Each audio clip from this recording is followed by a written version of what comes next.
এই বিহু অনুষ্ঠানত পবিত্ৰ স্থলীত আমাৰ প্ৰাণৰ প্ৰাণ বহাগী উৎসৱত সমবেত হোৱা আটাইলৈ ধৰ্মপ্ৰাণ ৰাইজলৈ যি ন্যূনতম অৱদান আগবাঢ়িছোঁ সেই ন্যূনতম সেৱাখিনি যেন আগলৈ আৰু বেছিকৈ কৰিব পাৰোঁ তাৰ বাবে আপোনাসকললৈ মই আশীৰ্বাদ জনাইছোঁ বা মোক আশীৰ্বাদ দিয়াৰ বাবে বিনম্ৰতাৰে অনুৰোধ জনাইছোঁ।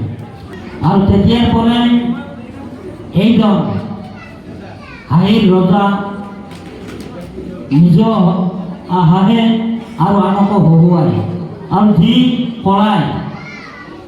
কলাই মানুহক হাঁহিবলৈ শিকায় মানুহৰ আয়ুস বঢ়ায় সেইজন মহান ব্যক্তিৰ মই সান্নিধ্য পাইছিলোঁ আৰু তেতিয়াৰ পৰাই যেন মই এই মহান ব্যক্তিজনৰ ওচৰত সততে সেৱা জনাই আহিছোঁ।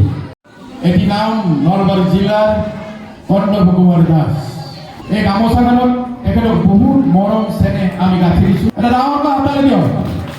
এখেতসকল যদি আমাৰ সাহসত এখেতকৰ আদৰ্শত এখেতকৰ সহযোগৰ কাৰণে এটা পৰিৱেশ হৈছে মই আৰু তেখেতক দিয়াৰ আমি তেখেতে বৰ্ধিত কৰিব তাৰ যদি কিবা খুঁটি নাতি আছেও মই আজি এই মঞ্চখনতে মই শপত ল'লোঁ যে মই ভৱিষ্যতে এগৰাকী ভাল সমাজ সেৱিকা আৰু মহিলাসকলক আগবঢ়াই নিয়াৰ কাৰণে চেষ্টা কৰিম।